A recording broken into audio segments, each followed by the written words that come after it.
How to find deleted photos on iPhone.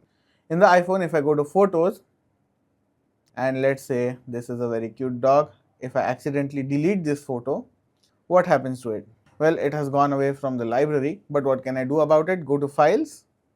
In files, you can see there is no such thing as a recycle bin or recently deleted or anything like that, right? So the answer lies in the photos application itself. If I go to collections, if I scroll down in collections, you will be able to see multiple collections. Here you can see under utilities, we have recently deleted.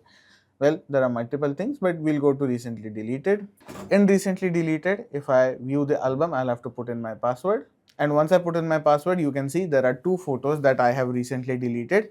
Now, this dog photo can be restored, so can this photo right over here.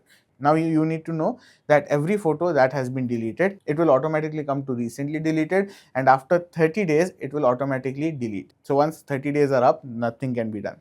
But if I want to restore a photo, I can just select the photo and select recover and recover photo again. So that photo has been recovered. Now this photo, if I want to delete, I can just select delete, or I can select it so that I can select multiple items, go to the three dots and delete from this phone. So that photo is permanently gone. There is nothing I can do about it anymore. And if I go back to the original photo though, we have our cute dog back. Hopefully this video has been helpful. If it has been, do make sure to like, share and subscribe.